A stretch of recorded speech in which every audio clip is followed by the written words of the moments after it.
What an epic venue, right? To be able to be here and see the birthplace of aviation while we talk about how we move forward as a country into space. And we've gone to space, and we've been in space. But we're going to go back, and I think we're going to go back with a vengeance. Am I allowed to say vengeance? Probably not. Hey, so thanks, folks. Thanks for being here. Thanks for being part of this. And thanks to Raul and the team for putting this on. It is an incredibly important event at an incredibly important time for Canada. And as you know, we had an election last night. I don't know if anybody was tracking that part.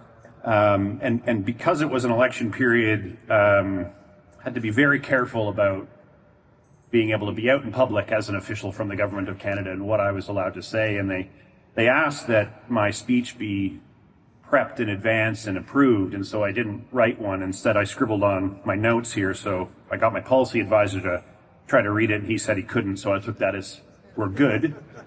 And we're moving on.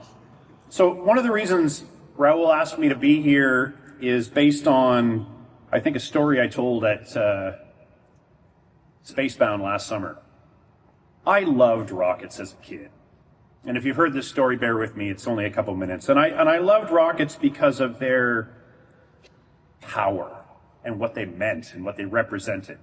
And as a 12-year-old, I was dabbling in what I would call rocketry.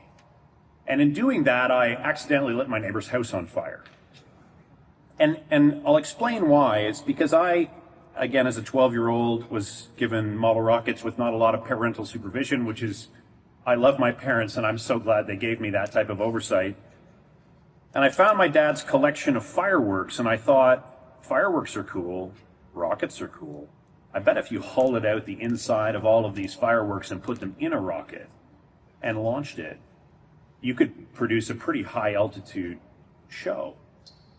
And so I did that. And it went about 15, 20 feet in the air. I didn't know a lot about physics or math at that point, and it sort of lobbed gently and nicely fireball over the fence onto my neighbor's back porch and yard and exploded in a spectacular display of amazement as I ducked for cover and watched the back of the house catch fire.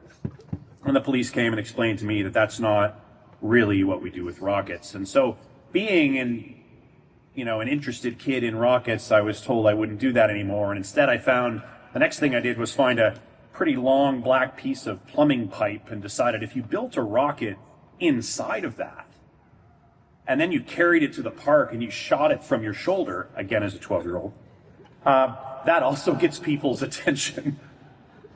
And so it's no wonder I didn't become a rocket scientist, and instead I joined the military and blew things up for a living.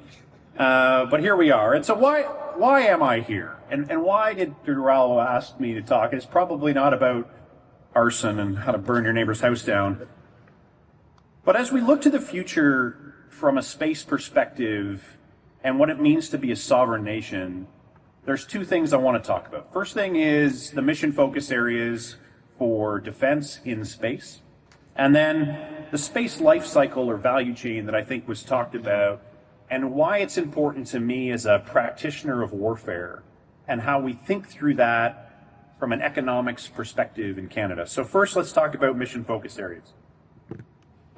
Traditionally, I would expect that you think that I do the detection of threats to Canada, be that maritime approaches, aerospace approaches, and space, and the space domain, which is true, we do that.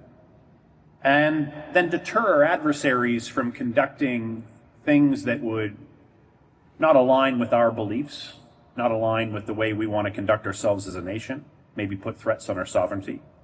And then if necessary, and only if necessary, defend against those threats that are coming at us. And it's important to know that as I talk through this, again, guy in a uniform, space warfighter, doesn't really want war in space, wants to avoid that, wants to stop at the detect and deter phase. So I don't want you to think that I'm here, absolutely waving the flag and saying that the Outer Space Treaty of 1967 isn't important. It's incredibly important. And what we want to do is preclude those kind of activities in space. But frankly, I can't say we've done a great job at that. There are adversaries around the world who continue to put weapons in space or threats to space, which threaten the critical infrastructure of this nation. And as that critical infrastructure is threatened, and Canadians rely upon space like they never have before, with a sense of, I think, naivety, if I can go down that road, that we don't truly understand how much our economy, our sovereignty, our logistics supply chains, our banking cores, how we function as a society, what you download or stream on Netflix, all of those things are tied through the space domain. So everything in the space domain, in my opinion, becomes critical national infrastructure. And it supports other elements of critical national infrastructure. So when we talk about the defending phase, it's really important for me that, our defense policy from 2017, Strong, Secure, and Engaged, gave us an ability to do defend and protect, and gave us that ability to look after the critical infrastructure of Canada. And we do that 4 ways. One is from space domain awareness, and that is really understanding what is going on in space. It is beyond situational awareness, it's beyond that. So some people will talk about SSA or space situational awareness. It's important. But domain awareness also incorporates elements of intelligence and ability to act and operate in the domain, to control and run away bravely if necessary to protect assets, or do other types of operations to allow us to maintain sort of a coherence as to what's going on in space. We do a lot of space-based intelligence, surveillance, and reconnaissance, and that's a lot of Earth observation by another name, and that is allowing us to understand what threats are out there terrestrially and how we monitor that from space. We have a lot of SATCOM as a mission area. We have a long history in this country of being satellite communications capable and using that to our advantage to project power forward, to enable our joint force, but also having to protect the joint force forward by giving them command and control from a distance. And the last thing is space control. And this is a pretty new mission area. But space control is fundamentally based around the ability to operate, dominate, and control the domain. Now, sounds scary. Sounds like a crazy person on stage wants to militarize space. Got it. We do domain control in the maritime domain.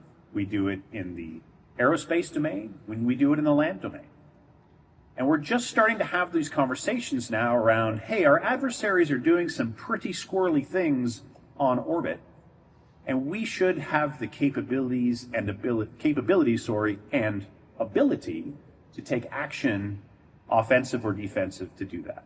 And we're going to need to shape some language as we provide advice to government over the next little while about what does that mean from a Canadian perspective. No, that doesn't mean blowing things up in space. We enjoy the responsible use of space, but we want to be able to deter an adversary from subjugating us, from economic extortion, from threats to our sovereignty. And we need to do that by gaining some control of the domain.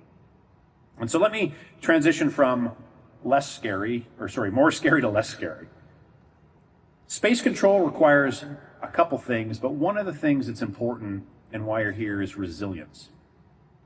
And what launch gives you as a nation is resilience. So this isn't about putting weapons in space. It's to be able to put something back into space if an adversary takes it out of play. It's an ability to tactically deploy a space capability to enable the joint force for a specific period in time and space, and then deorbit that capability so we're not creating additional space debris. It's an ability to do things like in-orbit servicing and maintenance, or rendezvous proximity operations. It depends on what parlance you want to use, so that when we have satellites that are no longer required, we can deorbit them properly, or we can maintain and extend the life of capabilities that are on orbit. But to do that, you have to understand the value chain as a nation. And to do that, you have to understand how resilience plays into, how launch plays into that resilience piece. And so when I think of the value chain for the space economy for this country, there's probably different ways to look at it. But for me, there's 8 pieces of it. And we're good at lots of them, but not all of them. Right? So it starts with the conceive phase, where we conceive of the things that we will need as a country. And I'm surrounded here by incredibly bright humans who are conceiving and designing incredible things. And I look around the room, and I've spoken with quite a few of you this morning about where you are in the conceive phase, or to the second phase, which is the design phase, right? You've conceived of an idea of how do we fix this, and we've now designed a capability. And then we've got to build that capability out. And that's number 3, build. And then number 4 is launch it. Because a space capability doesn't do a lot of good if it's not in space. And I think that's probably why you're here, right? So we're kind of missing number 4. And traditionally, we've used other countries to launch our military capabilities into space. In 2025, I would argue that we're going to have a really hard time doing that with our future military capabilities. The geopolitical situation isn't what it was 10, 15, 20 years ago. It's not what it was 10 months ago.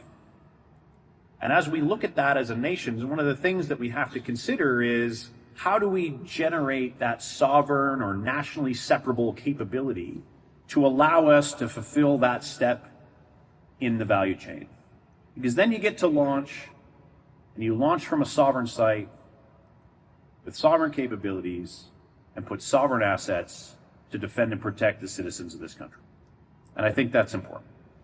And then once something's in space, you got to operate it. And I think we've got a long history of that. There's a few organizations and companies across this country who've done that for a long time.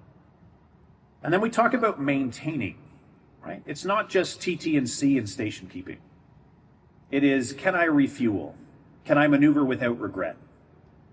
Can I deorbit on demand to clean up space a little bit? Those are 3 things I think about a lot as I look at future space operations from a military perspective. It is really expensive to build high-end capability to go into space. It is less expensive to create a box full of fuel and go up and figure out how to refuel that. Again, I'm not the rocket scientist. I proved that in the early story. There's some significant physics and math involved in that, and I applaud you for working on that problem. But it is certainly cheaper than trying to develop an entire new bespoke national capability or national technical needs. And so we need to think through that maintenance piece. And maybe that maintenance piece is on demand. And maybe that is part of that resilience where, hey, I have a failing satellite and I can launch something quickly to go fix it. Notice I said the word launch something quickly, and not have to wait in line in an already overburdened launch schedule in another part of this continent to put something into space. So I am concerned about that. And then we talk about the repair or recover or reorbit. We talked about that. And then the last piece is learn. And what do we learn from that value chain to get us back to the conceive phase to build that cycle again? And so, I think we're missing 2 or 3 things out of that. But one of the fundamental things I think we're missing as a nation is an ability to be responsive in launching, which gives us resilience as a nation. And that resilience piece is incredibly important, and I can't stress it enough. The work that you are all working on to create spaceports or launch vehicles or TT&C ground infrastructure, or the science behind how do we do space control operations by a different name, is what's going to set Canada apart in the future. We have had an incredible history as a spacefaring nation. We have developed technology for 40, going on 50 years that has enabled us to have communications across this country and put suborbital rockets up for decades. And we're in a position now, I would argue, to be back there. And not like back with 1970s technology. There's a few people in the room who I've operated with in uniform who flew 1960s and 70s technologies. Hey, Colin. I'd really like to not fly 1960s and 70s technology tomorrow. But the leading edge work that is being done right now in the Canadian space ecosystem is actually enabling us to leapfrog some of our allies and partners globally. And I think that continued investment in the space sector will allow us to accelerate that forward. There are lots of folks that are going to talk to you today about different aspects of policy or regulation or investment and what that means and what that has meant from different partner nations. What I can tell you is that we are truly at a launch point for the future of Canada. And I'm incredibly, incredibly honored to be here to be part of this conversation, because as I go back to, being that kid who accidentally lit his neighbor's house on fire, the excitement of watching a rocket launch from this country will bring me back. The capability that will deliver as a nation will increase our sovereignty, our security, and our economic prosperity. And I fundamentally believe that. And so it is a daunting task. There was once a time when Canada didn't have airports and we didn't have airplanes. And we decided, hey, this is a big country. We should probably be able to move people easier than the train. Some crazy people built these airplane things that you get in and you fly and it's faster and you land on these strips of grass that they call airports or aerodromes. We are there. We are 100 years ago and moving that forward now in space. We're on the precipice of spaceport capability. We're on the precipice of sovereign ITAR-free launch capability. And we are at the precipice of unlocking a $40 or $50 billion space economy over the next 50 years. And I fundamentally believe that. And so I know I have, there's a clock ticking down, and I think that's my remaining time. And so I'm conscious of that. Either that or we should all run away in 13 minutes. But I know Raul wanted me to leave a little bit of time for questions. And so with 13 minutes to go, I just want to say one thing, and then I'll turn to questions. None of this is possible for the future of this nation without your work. And the struggle part is hard. The struggle part is because we are creating things from whole cloth that we've never done before as a nation, the struggle will be hard. From understanding and breaking through regulatory frameworks, and I know my Transport Canada friends are here somewhere, they are doing the lion's share of that. They are right there. They are doing epic work to accelerate that. There are engineering students who I've met who are creating capabilities that we never conceived of before, that will be the next generations of engineers and leaders. And so where are the engineering students who are here? There's like a half dozen of you. Amazing. Keep doing the hard work. Failed engineer, failed rocket scientist, crazy lunatic space warfighter. It all works out in the end. And with that, everything you do is important. This is going to be really big for this country, and I can feel it, and I love it, and I love what you do, so thank you for doing what you do. And I'm happy to take your questions.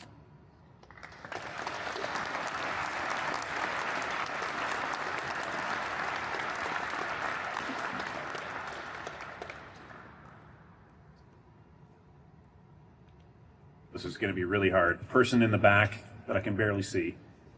You briefly mentioned ITAR. Are ITAR restrictions applicable to Canadian developments? I don't really know how to answer that question. I think that ITAR restrictions are always challenging for a procurement process, and I'm not a procurement expert, but they shouldn't be challenges to homegrown domestic engineering and production or the creation of sovereign capabilities. And I could be completely wrong, but that is not my area of expertise.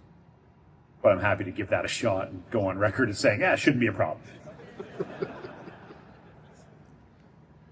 There is a question somewhere over here.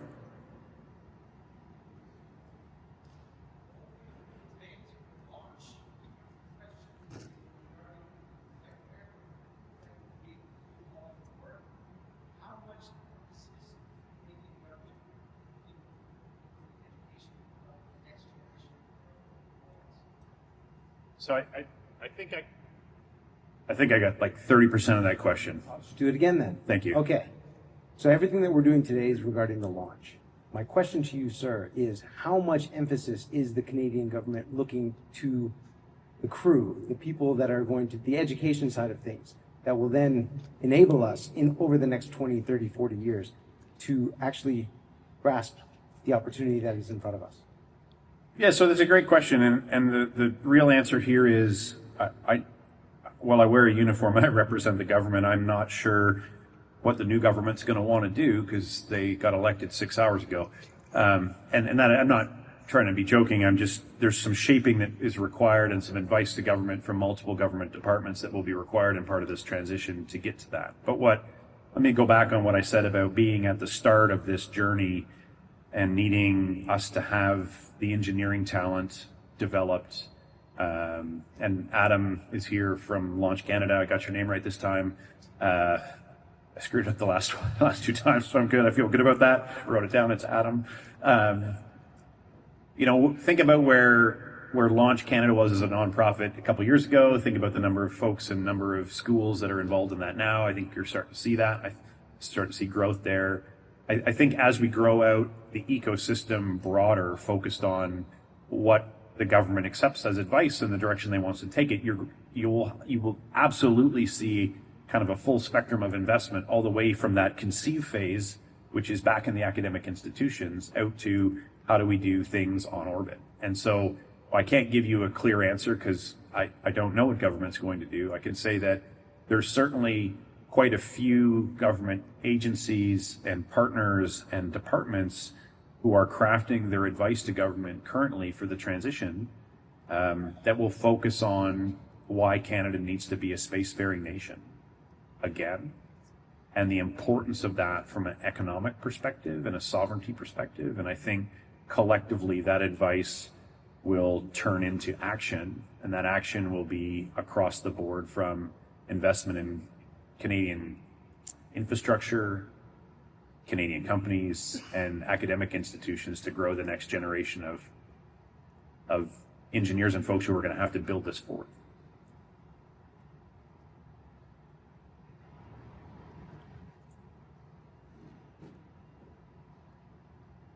Over there first, is that what you're saying? Okay, sorry. Go ahead. This table here, that I might be able to hear.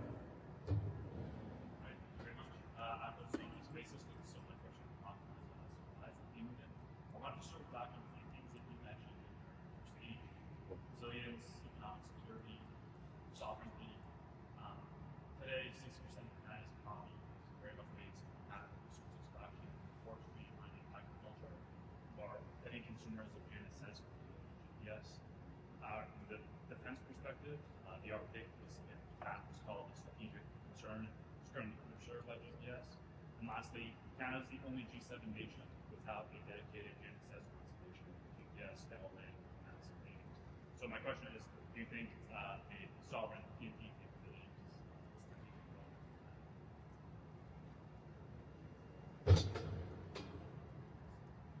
is a sovereign PNT capability of strategic relevance for Canada? That was your question. I'm not sure. We're pretty reliant on GPS, and yes, there are challenges in the Arctic, and I think if you were to forecast 10, 15 years from now, there will likely be some form of sovereign capability to help support operations in the Arctic. I mean, the last two defense policies have specified that the Arctic is absolutely a place that we have to spend time and resources to ensure we defend and protect. There are discussions around, do we need to accent the current types of PNT or GNSS constellations that exist to support those operations? And analysis has said, yeah, we probably do.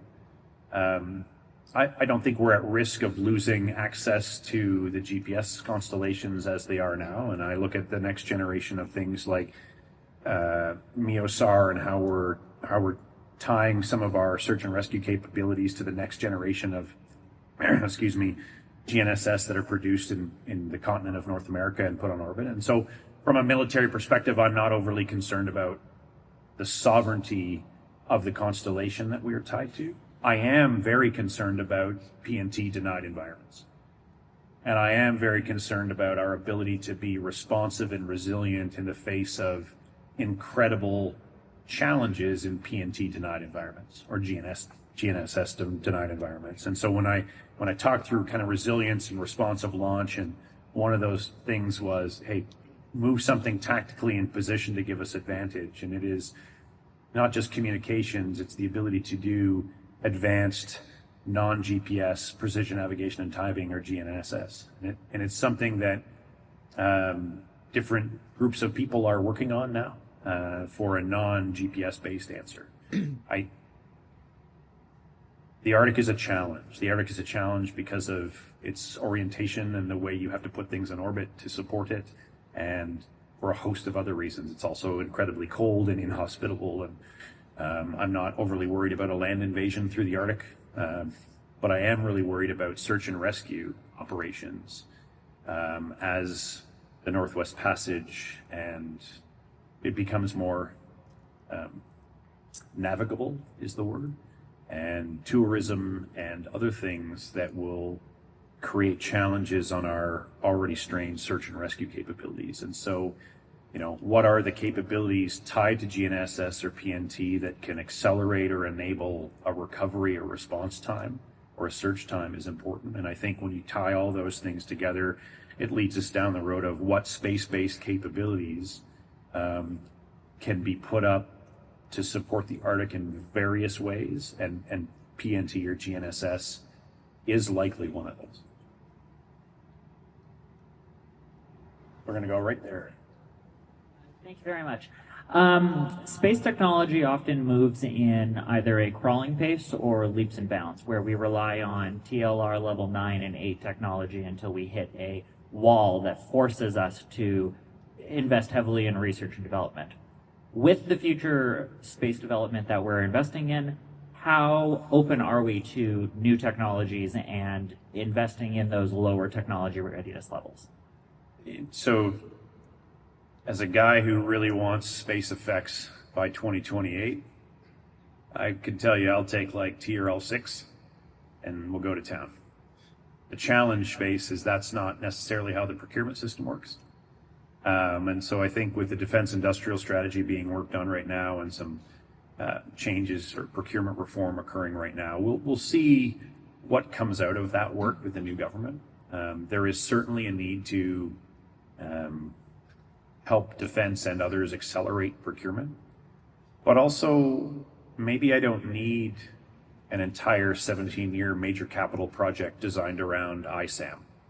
Maybe I just need a prototype to prove that it's possible, and then we decide after that, you know, prototype is launched and flown and does its rendezvous and does its deorbit, that, hey, that's good, but it costs a lot of money to do this, and maybe that's not the answer.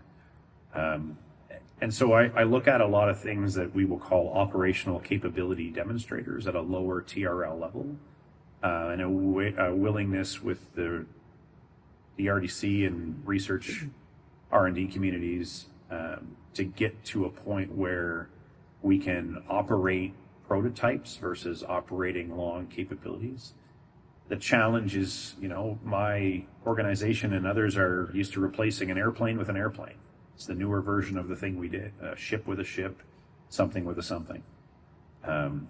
It's not how it works in space. We are creating capabilities that may or may not have ever existed, and that's that conceive phase and moving with technology. And I get incredibly frustrated at procurement cycles, as I'm sure a lot of us do, and I don't own the procurement system in terms of space, and so I can just be mad at others, which is also super powerful. But now I'm just an annoying guy in the corner who wants his toys and can't push through. But I think that part of the industrial strategy and part of that procurement reform is, you know, unlocking a bit of investment capital to move forward with delivering prototypes or capability demonstrators, seeing if that's what we want, and then deciding how much further we're going to invest in that. Those are conversations we're having, because I don't want to say by the time we put something on orbit, it's already defeatable by the adversary, but because that's not really the truth. But I worry about those things. I worry about launching 1970s technology in 2025 because of the way we do that. So trying to find ways to accelerated pathways, which are outside of standard procurement or with procurement reform, allows us to get to those capabilities. One last question, right here. One of the things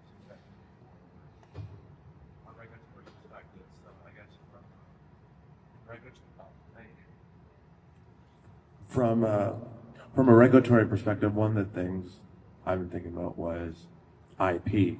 And even if you have a national strategy, reform procurement, we have a tendency to ship off our IP to the US or even to the EU.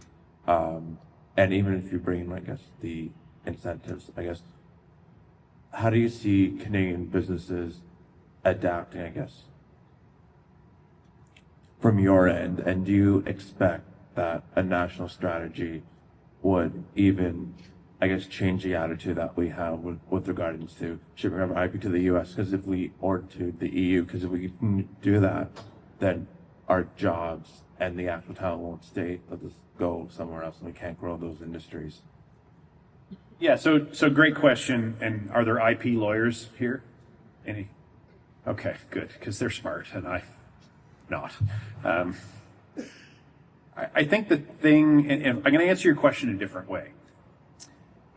I think a national strategy for space is incredibly important, and I think it sets the vision for what we want to become as a country. And then that makes some decisions, or we can make decisions as a government and as private investors or as companies as to how much of that vision we want to chase and follow, and how much of that we want to outsource, and how much of that we want to do domestically. The tradition seems to be that, and there's a number of you in this room who I've talked to about this very thing. Hey, if you want your company to succeed, make sure you get a US buyer, because the Canadian government doesn't necessarily have a strategy in how to help you in the space domain. But I think we're going to change that. Like, I think we're on the fringes of changing that. I know that there's significant work being done to convince government to move forward with a national space strategy. And what that looks like, I mean, I have a defense perspective on that, but there are so many government agencies and departments that require that to kind of plot the vision for the future, that translates into a bit of a signal to industry and a bit of a signal to academia and a bit of a signal to everybody as Canadians as to which direction we want to take this. And then it becomes individual investment decisions on whether you wish to accelerate that and share IP or not share IP and move forward. Again, very, very biased lens from a defense perspective, but there are lots of capabilities that I would love to have as sovereign national capabilities that I could bring to bear against an adversary. But that doesn't mean that I'm not willing to partner with multiple countries to share the burden of some of those things, the cost of some of those capabilities, so that collectively, as partners and allies, we are stronger, and then that IP has to be shared. So there's a balance there, and I think that as we look to strategize for the future, that may be covered in that, but at least there's a signal to Canada and Canadians as to the direction we want to go. And with that, I'm 3 minutes and 14 seconds. I am 1 pi over my time. There's my best physics math joke of the day. Thanks so much for your time, everyone. Enjoy the conference.